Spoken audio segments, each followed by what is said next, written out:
గత 2 వారాల నుంచి ఒక అంశాన్ని మనం ధ్యానించుకుంటూ వచ్చాం. దేని గురించి ధ్యానించాం మనం? శోధన సహించువాడు ధన్యుడు, వాడు శోధనలో నిలిచిన వాడైతే దేవుడు సిద్ధపరిచిన జీవ కిరీటాన్ని పొందుకుంటారు అని చెప్పుకున్నాం. జాగ్రత్తగా ఈ మాటల యందు మనం దృష్టి ఉంచాలి. దేవుడు మనందరికీ ఒక కిరీటాన్ని సిద్ధపరిచాడు.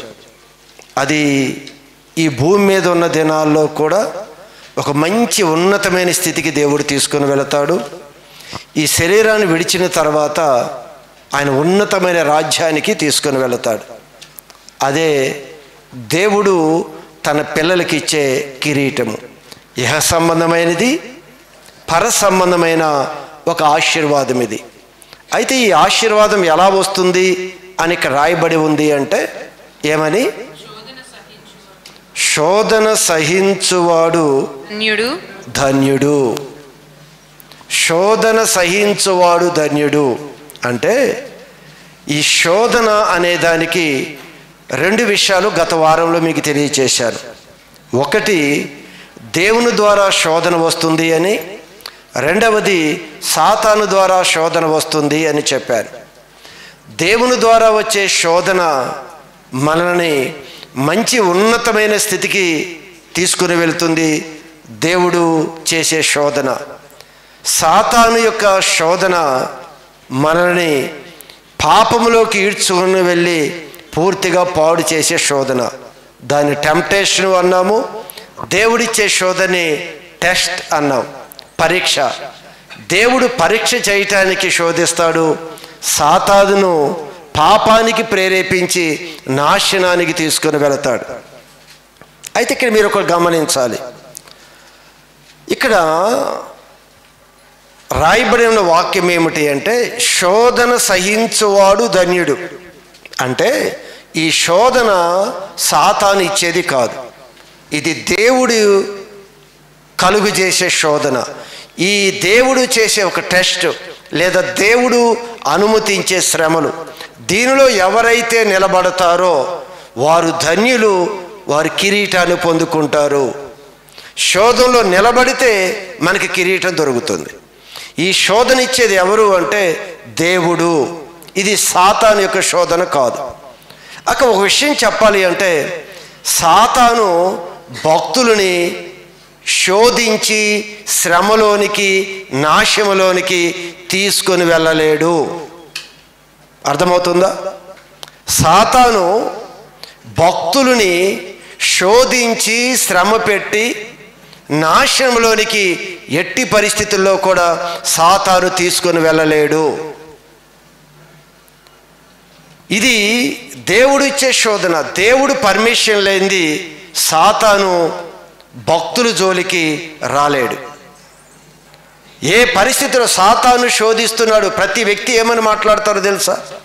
చిన్న శ్రమలు రాగానే ఇదిగో దేవుడు నన్ను శోధిస్తున్నాడు అని చెప్తాం.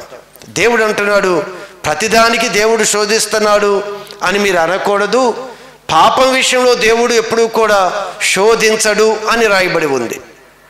జాగ్రత్తగా ఈ మాటలు మనకు కన్ఫ్యూజ్ అవ్వక్కర్లేదు. కానీ శోధన అనేది ఇదిగో దేవుని ద్వారా భక్తుల జీవితంలోనికి అనుమతించబడేది. ఇది ఒక శోధన. ఇది సాతాను ద్వారా రాదు. సాతాను శోధించి మనల్ని శ్రమల పాలు చేయలేడు అనే విషయాన్ని మనందరం కూడా గమనించాలి. యోహాను రాసిన మొదటి పత్రిక 5వ అధ్యాయము 18వ వాక్య భాగం. దేవుని మూలముగా పుట్టి ఉన్నవాడు ఎవడను పాపము చేయడని ఎరుగుదుము, పాపము చేయడు అని ఎరుగుదుము. దేవుని మూలముగా పుట్టినవాడు, దేవుడు మూలముగా పుట్టినవాడు తనను భద్రము చేసుకొనును కనుక దుష్టుడు వాడిని ముట్టలేడు. దేవుని యొక్క కుమారుణ్ణి లేదా మంచి భక్తుణ్ణి దుష్టుడు ముట్టలేడు అని రాయబడి ఉంది. అంటే సాతాను ఎట్టి పరిస్థితుల్లో భక్తులని శ్రమల పాలు చేయటం సాతాను వల్ల కాదు. దేవుడు పర్మిషన్ ఇస్తేనే చేయాలి, కానీ దేవుడు పర్మిషన్ లేకుండా సాతాను ఒక భక్తుని పాడు చేయటం అనేది ఏ విధంగా కూడా అది జరగని పని అనేది మనం గుర్తుపెట్టుకోవాలి. కనుక శోధన ఈరోజు భక్తుల జీవితాల్లో వస్తుంది అంటే అది దేవుడు అనుమతిస్తేనే మనకి కొన్ని శ్రమలు మన జీవితంలోకి వస్తాయి. అయితే మీకు అర్థం కావటానికి ఒక విషయం చెప్తాను. అసలు దేవుడు ఎవరిని శోధిస్తాడు, దేవుడు ఎవరిని టెస్ట్ చేస్తాడు, లేదా దేవుడు ఎవరిని శ్రమలకి అనుమతిస్తాడు అనే విషయాన్ని ఈ దినం చాలా జాగ్రత్తగా ఈ మాటలు మనం ఆలోచిద్దాం. ఎందుకు అంటే ఈ శోధన అనే విషయంలో చాలా కన్ఫ్యూజ్ ఉంది మనకి. చిన్న శ్రమలు రాగానే దేవుడు నన్ను శోధిస్తున్నాడు, సాతాను నన్ను శోధిస్తున్నాడు అని మాట్లాడతాం. కానీ చాలా క్లారిటీ ఉండాలి మనకి. దేవుడు చేసే శోధన మన గొప్ప వ్యక్తులుగా మారుస్తుంది. సాతాను యొక్క శోధన ఏమిటి అంటే వాడు భక్తులని శోధించలేడు, భక్తులని ఏ విధంగా కూడా శ్రమల పాలు చేయలేడు. కనుక మనం జాగ్రత్తగా గమనిస్తే ఈ విషయాన్ని మనం జాగ్రత్త ఒక్కసారి ఆలోచన పెట్టి మనం గమనిద్దాం. ఇక్కడ రాయబడి ఉన్న మాట ఏమిటి అంటే దేవుడి మూలముగా పుట్టినవాడు తనను భద్రము చేసుకొనును, కనుక దుష్టుడు వానిని ముట్టడు. భక్తుడి జీవితానికి భక్తుడు జోలికి సాతాను రాడు. ఇది గుడ్డిగా మీరు గుర్తుపెట్టుకోవాలి. భక్తుడు జోలికి సాతాను రాడు, ముట్టలేడు. అందుకే ప్రభు అంటాడు, నిన్ను ముట్టినవాడు నా కనుగుడ్డును ముట్టినట్లే. ఎవరి గురించి మాట్లాడాడు దేవుడిది? తన భక్తుల గురించి మాట్లాడాడు. తన భక్తుల గురించి దేవుడు ఏం మాట్లాడతాడు అంటే నిన్ను ముట్టినవాడు నా కనుగుడ్డును ముట్టినట్లే. అంటే భక్తుడిని ఎవడు కూడా ముట్టలేడు. దేవుని కొరకు రోషం కలిగి భక్తి చేసే వ్యక్తులని సాతాను ముట్టలేడు అనే విషయాన్ని మనం గమనించుకోవాలి. అయితే ఇక్కడ మనం గమనిస్తే దేవుడు ఎవరిని టెస్ట్ చేస్తాడు, ఈ శోధన అనేది ఎవరి జీవితంలో వస్తుంది, ఎవరికి శ్రమలుకి అనుమతిస్తాడు అనేది మనం గమనిస్తే ఇది భక్తులు జీవితాలకు మాత్రమే దేవుడు పర్మిషన్ ఇస్తాడు. అంతేగాని నిన్న మొన్న దేవుడు మందిరానికి రాగానే దేవుడు వారి శ్రమలు పెట్టే దేవుడు కాదు. అలా శ్రమలు రావండి. కొత్తగా దేవాలయానికి రాగానే దేవుడు టెస్ట్ పెట్టవలసిన అవసరం లేదు. ఆయన టెస్ట్ పెట్టక ముందే నీ శక్తి ఏంటో నీ స్థితి ఏంటో ఆయనకు బాగా తెలుసు. దేవుడు టెస్ట్ పెట్టి చూడాల్సిన అవసరం లేదు. అందుకే నూతనంగా దేవాలయంలోకి వచ్చిన వారు అందరూ కూడా ఇదిగో నాకు శోధన వచ్చిందండి, నాకు శ్రమ వచ్చింది, దేవుడు శోధిస్తున్నాడు అని చెప్తాం. అలా దేవుడు అందరిని కూడా శోధించడు. బాగా బలపడి మంచి భక్తి మార్గంలో ఉన్నవారి జీవితాల్లో దేవుడు శ్రమలు అనుమతిస్తాడు, లేదా టెస్ట్ చేస్తాడు. వారి ఉన్నతమైన స్థితికి వారిని తీసుకొని వెళతాడు. మీరు కీర్తన గ్రంథంలో 119వ కీర్తన 75వ వాక్య భాగాన్ని చూస్తే దేవుడు ఎవరి జీవితాల్లో శ్రమలకి అనుమతిస్తాడో ఒకసారి మీరు చూడండి. 119వ కీర్తన 75వ వాక్య భాగం. విశ్వాస్యత కలవాడవై నీవు నన్ను శ్రమపరిచితివనియు నేను ఎరుగుదును. భక్తుడు అంటున్నాడు ఇక్కడ విశ్వాస్యత కలవాడవై. ఇక్కడ ఈ కీర్తన గ్రంథము ఎవరు రాశారు అనేది అక్కడ మెన్షన్ చేయలేదు, కానీ అయితే ఇక్కడ దావీదు భక్తుడు అనే ఉద్దేశంతో నేను ఈ మాటలు మీకు తెలియజేస్తున్నాను. అయితే ఇక్కడ ఈ భక్తుడు దావీదు ఏమని మాట్లాడుతున్నాడు అంటే విశ్వాస్యత కలవాడవై. దావీదు అంటున్నాడు దేవుడితో, విశ్వాస్యత కలవాడవై నీవు నన్ను శ్రమపరిచితివని నేను ఎరుగుదును. శ్రమపరిచితివి అని నేను ఎరుగుదును. అంటే మనం దేవుని యందు విశ్వాసం ఉంచుతాం, నమ్మకం ఉంచుతాం. అలానే దేవుడు కూడా మన యందు నమ్మకం ఉంచుతాడు. దేవుడు ఎవరినైతే నమ్ముతాడో వారిని శ్రమలకి అప్పగించటానికి అనుమతి దేవుడిస్తాడు. ఎవరినైతే దేవుడు నమ్ముతాడో, ఎవరి యందు అయితే దేవుడికి విశ్వాసం ఉందో, మనకి దేవుని యందు విశ్వాసం ఉంది, దేవుడికి ఎవరి యందు విశ్వాసం ఉందో వారి జీవితాల్లో శ్రమలకి ఆయన అనుమతిస్తాడు. టెస్ట్ చేస్తాడు, వారిని శోధనకి వారికి పర్మిషన్ ఇస్తాడు. ఇప్పుడు నీకు శ్రమలు అనుమతించాడు అనుకోండి దేవుడు, నీకు శ్రమల్లో నువ్వు నిలబడలేవు అని తెలిసి కూడా దేవుడు శ్రమలు అనుమతించాడు అనుకోండి, ఏమవుతుంది? నీకు చిన్న శ్రమ రాగానే మనం దేవుని దూషించడం ప్రారంభిస్తాం. ఏం చేశాడు దేవుడు? నాకే బలహీనతలు తగ్గాయా? నాకెందుకు ఈ కష్టాలు పెట్టాడు దేవుడు అని వెంటనే సనగటం ప్రారంభిస్తాం. ఎప్పుడైతే దేవుని సరుగుతూ ఉన్నామో దేవుని నామానికి అవమానకరంగా ఉంటుంది. కనుక దేవుడు ఎవరిని బట్టి వారిని శోధించడు. ఆయన ఎవరినైతే విశ్వాసం ఉంచుతాడో, ఎవరి మీదైతే నమ్మకం ఉంటుందో, ఎవరైతే ఖచ్చితంగా ఈ శోధనలో నిలబడతారు అని దేవుడు ఎరుగుతాడో వారికి మాత్రమే ఈ శ్రమలకి అనుమతిస్తాడు. కానీ మరెవ్వరికి దేవుడు ఆ శ్రమల్లోనికి తీసుకొని వెళ్ళాడు. అందుకే ఇక్కడ కీర్తనాకారుడు రాస్తున్నాడు, విశ్వాస్యత కలవాడవై నీవు నన్ను, అంటే నువ్వు పూర్తిగా నన్ను నమ్మావు ప్రభువా, నమ్మి నాకు శ్రమలకు అనుమతి ఇచ్చావు. శ్రమల్లో కూడా నేను తప్పిపోనని, శ్రమల్లో కూడా నిలబడతాను అని, ఎంత శోధన వచ్చినా కూడా నీ నామాన్ని స్తుతిస్తాను కానీ నేను దూషించను అని నమ్మి నాకు శ్రమలకి నువ్వు అనుమతి ఇచ్చావు అని నేను ఎరుగుదును. మనం దేవుడిని నమ్ముతాం, దేవుడి యందు మనకి విశ్వాసం ఉంది, దేవుడికి కూడా మన యందు విశ్వాసం నమ్మకం ఉండాలి. దేవుడు మనల్ని కూడా నమ్మాలి. దేవుడు మనం నమ్మినప్పుడు మనకు బాధ్యతలు కూడా ఎక్కువ ఇస్తాడు దేవుడు. కనుక ఈరోజు ఎవరిని టెస్ట్ చేస్తాడో తెలుసా దేవుడు? పూర్తిగా ఆయన ఏ వ్యక్తినైతే నమ్ముతాడో ఖచ్చితంగా నిలబడతాడు. ఈ భక్తులు శ్రమల మధ్యన నా నామాన్ని ఘనపరిచే విధంగా ఉంటాడు, ఎన్ని పరిస్థితులు వచ్చినా నన్ను స్తుతిస్తాడు అని అనుకున్న వ్యక్తి జీవితంలోనే ఆయన టెస్ట్ చేసి వారిని మరొక అంతస్తులోనికి పైకి తీసుకుని వెళ్తాడు దేవుడు. అంతేగాని అలా రాగానే ఏదో శ్రమలు బట్టి నీ చేత దూషింపబడి నీ చేత అవమానించబడే విధంగా నీ దగ్గర టెస్ట్ చేయడు ఆయన. అందుకే శ్రమ వచ్చినప్పుడల్లా దేవుడు నన్ను శోధిస్తున్నాడు అని అనకూడదు. అలాంటి దేవుడు ఇచ్చేవాడు కాదు.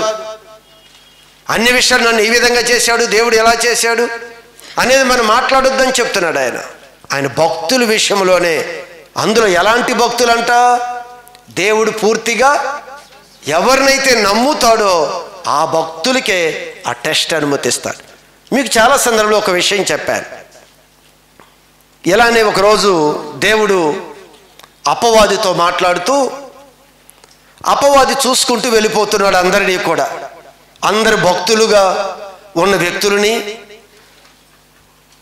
అందరినీ కూడా పరిశీలన చేసుకుంటూ వెళ్ళిపోతూ ఉన్నాడు అపవాది. ఒక దినాన వెళ్ళిపోతూ ఉన్నప్పుడు యోబు కుటుంబాన్ని కూడా చూశాడు, యోబు పిల్లలని, యోబు యొక్క ఆస్తిపాస్తులని, యోబు కలిగినంతా కూడా చూశాడు.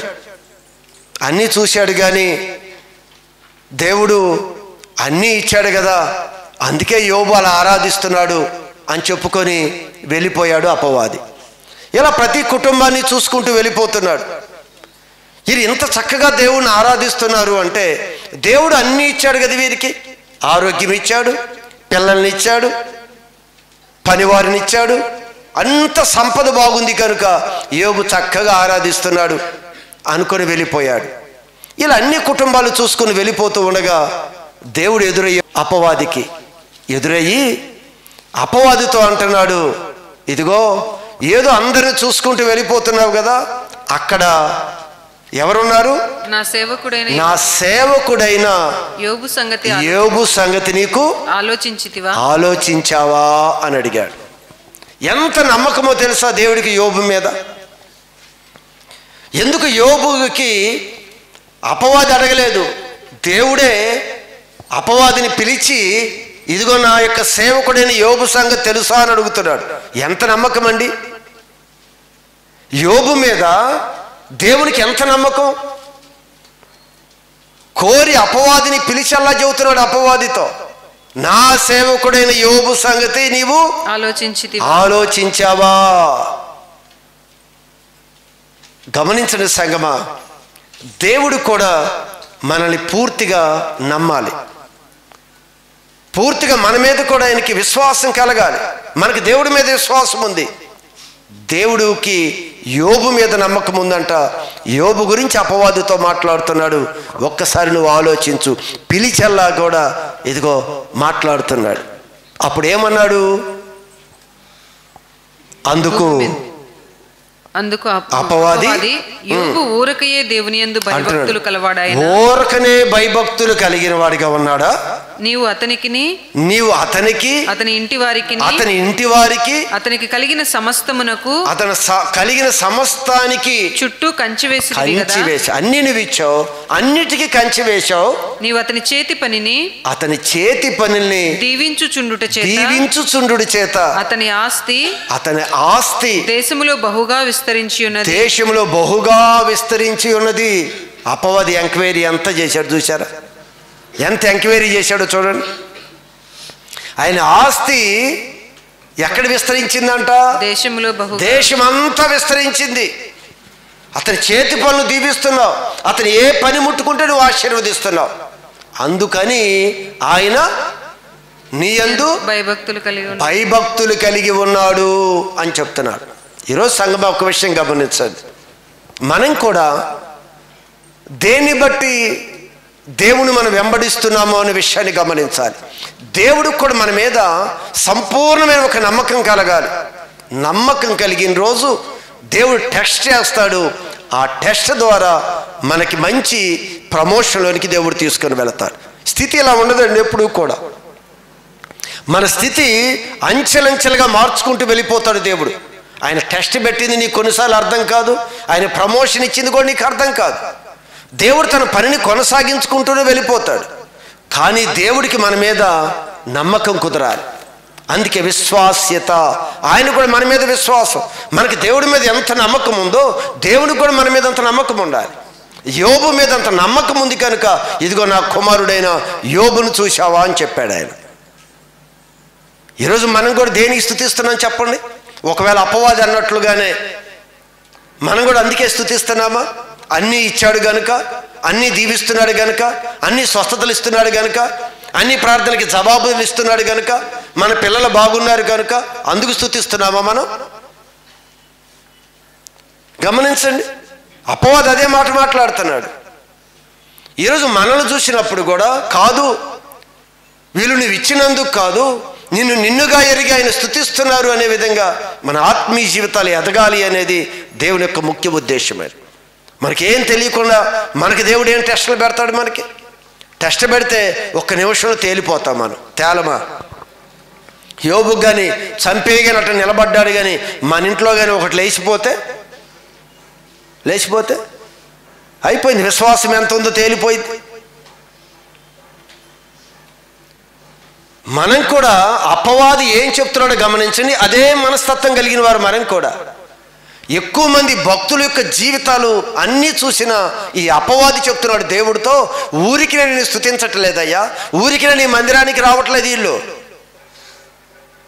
ఊరికి నీ గురించి అందరికీ ప్రకటించటం లేదు. నువ్వు వారికి దీవిస్తున్నావు గనుక, వారు ప్రార్థన చేయగానే వారు అడిగింది ఇస్తున్నావు గనుక, వారి శరీరాలను ముట్టి ఆరోగ్యం ఇస్తున్నావు గనుక, వాళ్ళు పోగొట్టుకున్న దాన్ని తిరిగి ఇస్తున్నావు కనుక నేను స్తుతిస్తున్నారు. ఒకవేళ వాటిని ఆప్ చేయి, ఒక నెల రోజులు, ఒక సంవత్సరం రోజులు నువ్వు వారిని ఏ విధంగా వాళ్ళ ప్రార్థన ఆలకించుకుని ఆపి చూడు, వాళ్ళని స్తుతిస్తారేమో. ఎవరిని స్తుతిస్తామంటావు మనం? ఒకవేళ ఆ టెస్ట్ మన ముందుకు వస్తే 2 రోజులకి 1 రోజుకే తేలిపోతాం మనందరం కూడా. ఒకవేళ దేవుడి గారు అన్ని బిగబెట్టి ఆఫ్ చేసి ఏంటి అని ఒకవేళ మనని యోబు జీవితంలో టెస్ట్ చేసినట్లుగా ఒకవేళ మన జీవితంలో టెస్ట్ చేస్తే అసలు ఎవరమన్నా మనం దేవుని ఎదురు నిలబడతామో చెప్పండి? నిలబడే విధంగా భక్తులుగా మార్చబడాలి అనేది దేవుడి యొక్క ముఖ్య ఉద్దేశం. ప్రతి ఒక్కరూ కూడా దేవుని దేవుడిగా గుర్తుపట్టి ఆయన ఆరాధించే భక్తులుగా మనం మార్చబడాలి. ఆ రోజు యేసు ప్రభుని భూ సంబంధమైన వాటి కొరకు వెంబడించిన వారికి అలా వెంబడించకూడదు.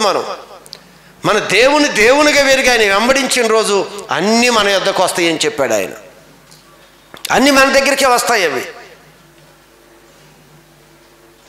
అందుకే ఇక్కడ మనం ఉత్తర ప్రత్యుత్తరాలుగా వాక్య భాగాన్ని చదివాం. దానిలో కూడా ఈ భక్తుడి గురించి ఏం రాశాడో తెలుసా? ఆ భక్తుని ఏమని ఎరిగాడో దేవుడు. ఒకసారి ఆ భాగాన్ని చదవండి. అపోస్తలుల కార్యం 9వ అధ్యాయంలో 15వ వాక్య భాగమా?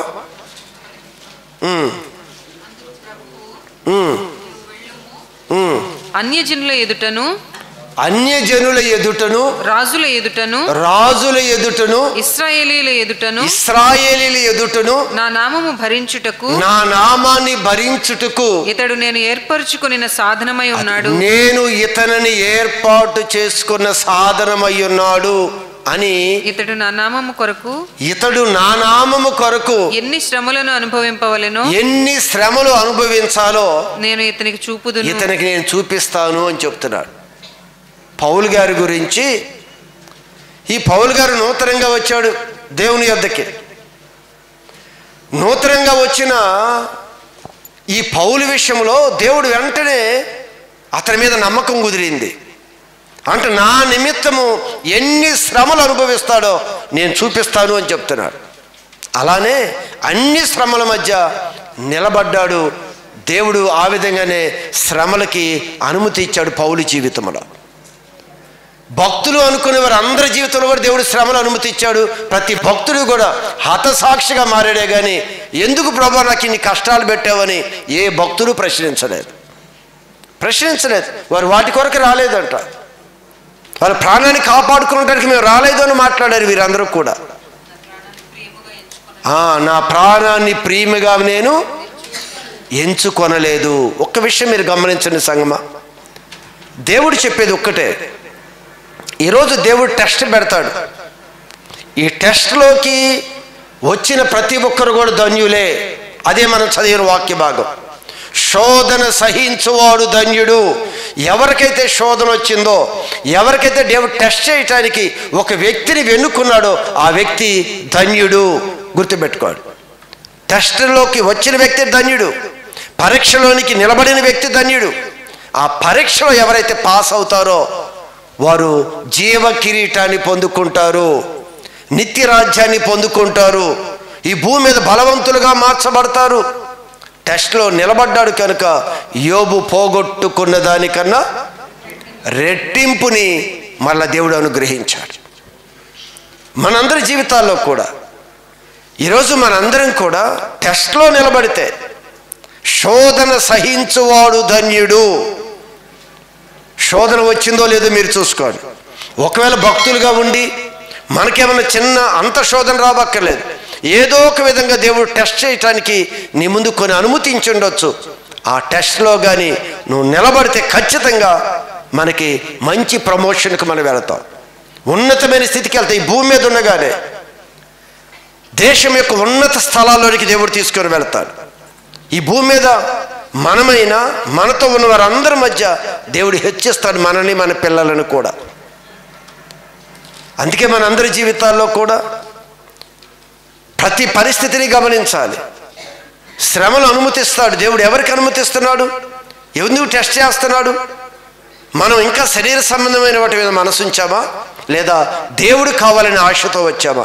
నిజంగా దేవుని కొరకే వచ్చిన వారు ఈ శ్రమలు వచ్చినా, కష్టాలు వచ్చినా, నిందలు వచ్చినా, కొన్ని నష్టాలు జరిగినా దేవుని వారు విడిచిపెట్టరు.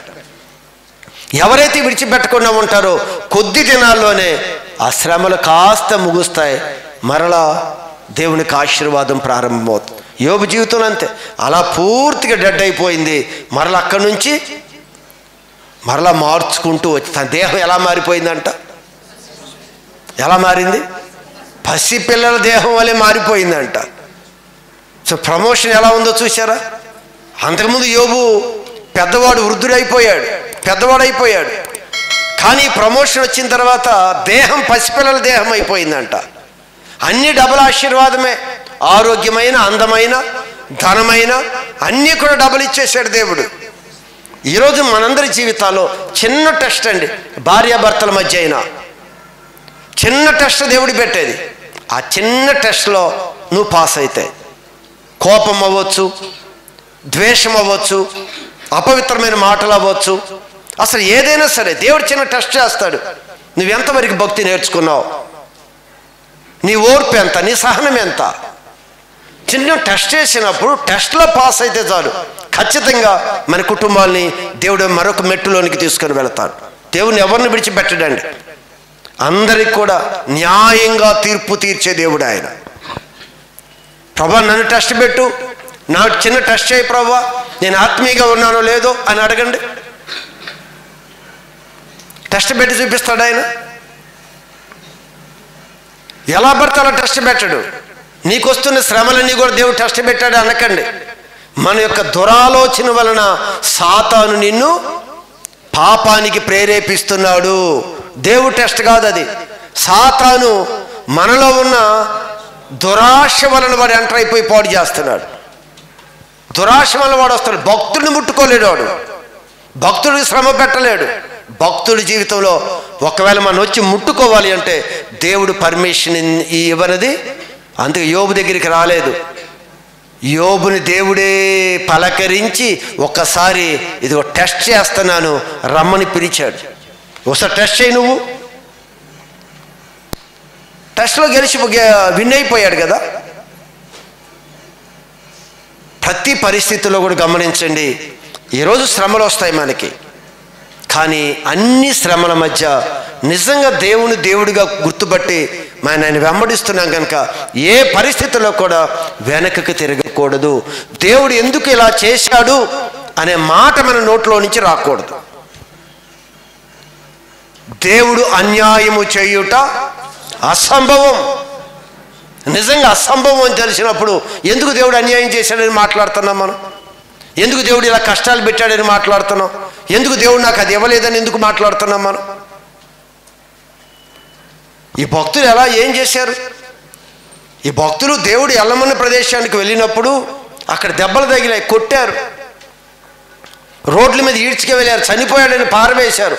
అయినా లేచి దేవుని స్తుతించుకుంటూ మరలా దేవుళ్ళో ముందుకు నడవటం ప్రారంభించారు.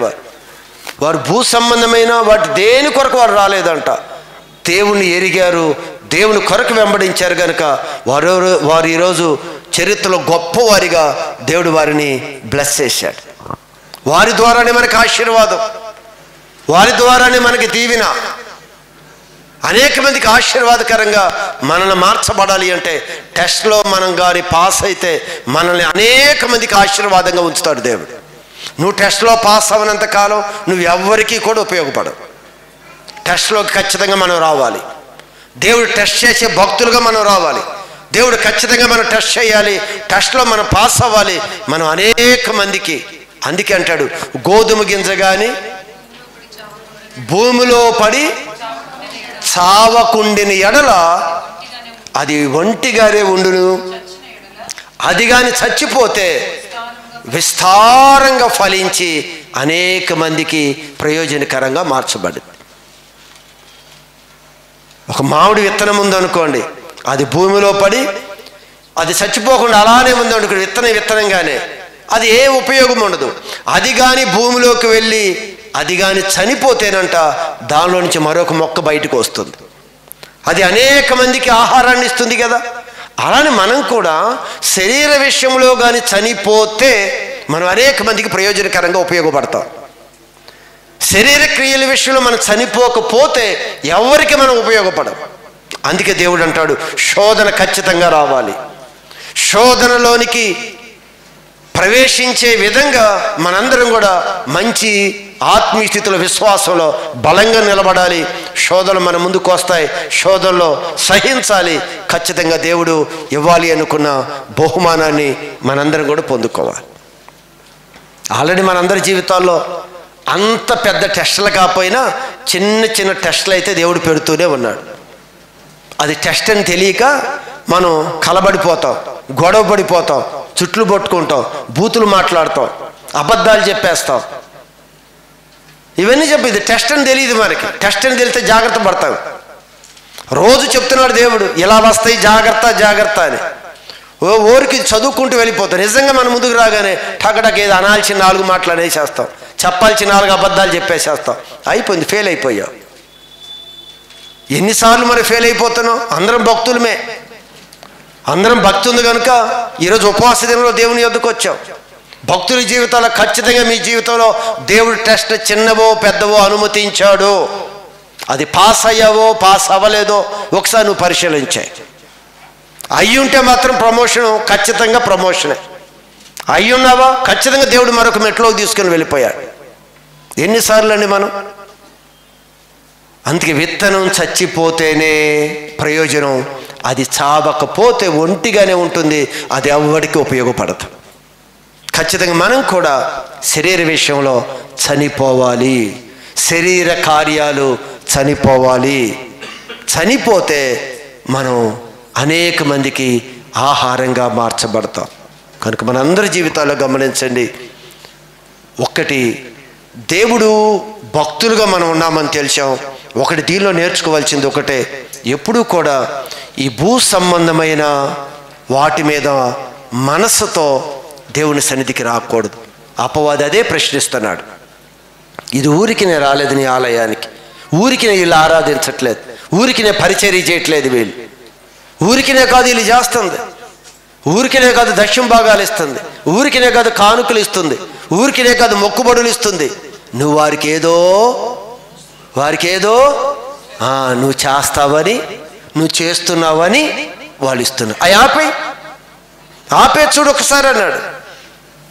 ఆపేసినా కూడా దేవుడు యోబును చూపించి ఆపేసుకొని చూడను. నమ్మకం యోబు మీద, మన మీద నమ్మకం కుదరాలి కదా, మన మీద కూడా నమ్మకం కుదరాలి కదా. మన మీద కూడా నమ్మకం కుదిరితే కొన్ని టెస్టులకి మనల్ని కూడా అంత పెద్ద టెస్టులు పెట్టకపోయినా చిన్నది యోబుకు అప్పుడు ఎన్నో టెస్టులు వచ్చి ఉంటాయి, చివరికి వచ్చిన టెస్ట్ అది. అలా ప్రతి పరిస్థితులు అధిగమించడానికి విన్న వాక్యాన్ని ఎప్పుడు మన హృదయంలో భద్రపరుచుకుంటే ప్రతి మాట విషయంలో జాగ్రత్తగా ఉండాలి. ప్రతి విషయంలో కూడా దేవుడు ఏ విధంగా ఏ క్షణంలో టెస్ట్ చేస్తున్నాడో తెలియదు. ప్రతి విషయంలో జాగ్రత్తగా ఉంటే తప్పనిసరిగా దేవునికి దీవెన ఆశీర్వాదాలు మనం పొందుకుంటాం. అందుకే వాక్యం చెప్తుంది, శోధన సహించువాడు ధన్యుడు.